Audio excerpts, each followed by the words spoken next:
Pagbasa gikan sa mga buhat sa mga apostoles. Sa pag-abot na sa adlaw sa Pentecostes, mitindog si Pedro uban sa napulog usa ka apostoles ug sa makusog nga tingog miingon kanila, "Mga kaigsuonan kong Hudyo ug kamong tanan nga ania sa Jerusalem, pamatian ninyo ang akong isulti karon. Si Jesus nga Nazaretnon usa ka tawo kansang Dios nung otoridad, tin-aw nga gipadayag sa Dios diha kaninyo, pinaagi sa mga milagro ug sa mga katingalahang butang ug sa mga ilhanan nga gibuhat sa Dios pinaagi kaniya. Kamo mismo nasayod niini kay dinhi man kini mahitabo. Ang Dios sumala sa kaugalingon niyang laraw ug pagbuot, mitugyan kang Jesus nganha kaninyo. Gipatay ninyo siya pinaagi sa pagtugyan ninyo kaniya ngadto sa mga makasasala nga maoy milansang kaniya sa krus. Apan gibanhaw siya sa Dios ug giluwas gikan sa gahom sa kamatayon, kay dili man siya kapugngan sa kamatayon. Kay si David miingon mahitungod kaniya, ang Ginoo nag-una kanunay kanako, naguban siya kanako aron dili ako matarog. Tungod niini malipayon ang akong kasing-kasing ug ang akong mga pulong puno sa kalipay. Ug magmalaumon ako bisan tuod mamatay ang akong lawas, kay dili mo man biyaan ang akong kalag didto sa Hades, sa kalibutan sa mga patay. Dili mo itugot nga madugta ang imong pinili. Gipakita mo kanako ang mga agianan paingon sa kinabuhi, ug pinaagi sa imong pagpakig-uban kanako, ako mapuno sa kalipay. Mga igsoon, isulti ko kaninyo sa walay lipod-lipod gayod ang mahitungod kang David nga atong katigulangan. Namatay siya og gilubong ug ang iyang lubnganan ania pa dinhi hangtod karon. Usa siya ka propeta ug nahibalo nga ang Dios nanumpa sa pagtuman sa iyang saad nga himuon niyang hari ang usa sa iyang mga kaliwat. Nasayod ng daan si David sa buhaton sa Dios, busa naghisgot siya mahitungod sa pagkabanhaw sa Mesiyas sa iyang pag-ingon. Wala siya biyai didto sa Hades, ang iyang lawas wala madugta. Gibanhaw sa Dios kining maong Jesus ug kaming tanan mga saksi niini. Gituboy siya ngadto sa tuo sa Dios ug gidawat niya ang Espiritu Santo sumala sa gisaad sa iyang amahan, ug ang inyo karong nakita ug nadungog mauna ang iyang gasa nga gibubo niya kanamo.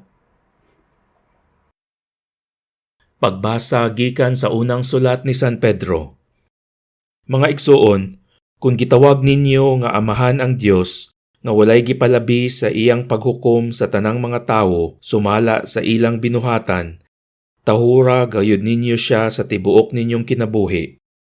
Nasayod kamo nga ang gibayad aron pagluwas kaninyo gikan sa daotang pagkinabuhi nga inyong nasunod sa inyong mga katigulangan, dili butang nga kawad-an og bili sama sa salapi o bulawan.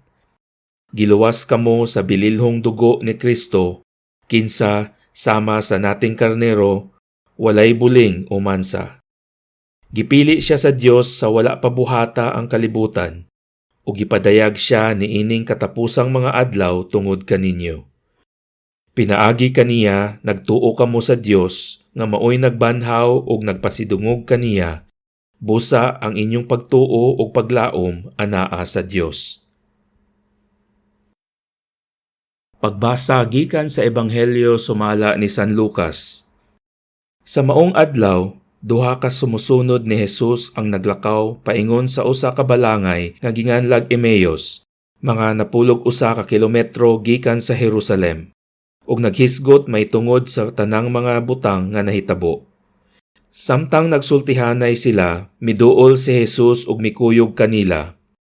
Nakita nila siya apan wala sila makaila kaniya. Unya miingon si Jesus kanila, "Unsa bay inyong gipanagsultihan samtang naglakaw kamo?"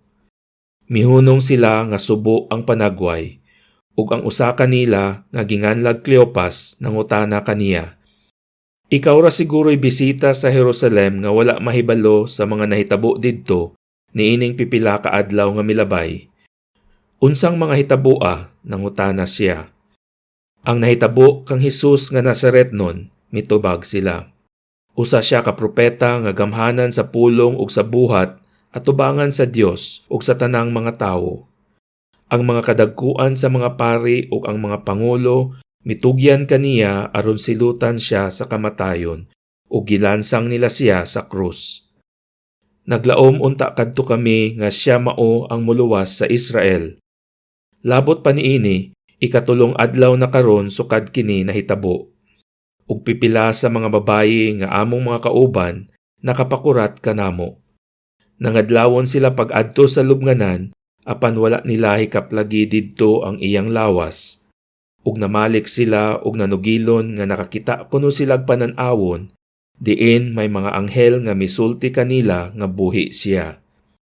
Ug pipila sa among mga kauban nangadto sa lubnganan ug nakaplagan nila kini sumala gayud sa gisugilon sa mga babayi apan wala sila makakita kaniya. Unya miingon si Jesus kanila, pagkabuang gayud ninyo, pagkadugay ninyong motuo sa tanang gisulti sa mga propeta.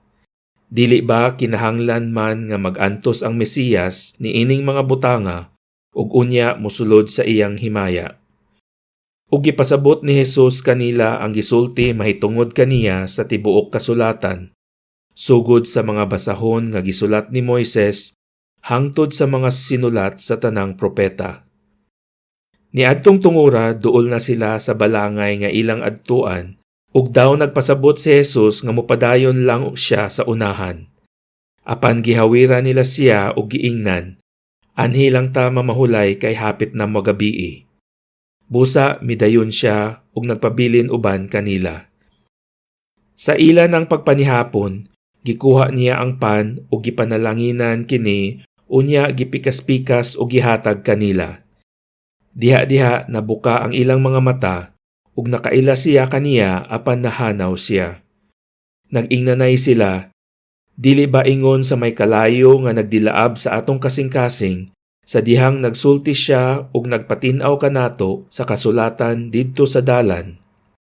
Ug nanindog sila dayon ug namalik sa Jerusalem, diin nakaplagan nila ang napulog usa ka tinun-an ug ang uban pa nga nagkatigom nga nag-ingon, tinuod gayod nga nabanhaw ang Ginoo, nagpakita siya kang Simon. Unya gisaysay sa duha ka tawo ang nahitabo didto sa dalan ug ang pagkaila nila sa Ginoo sa iyang pagpikas-pikas sa pan.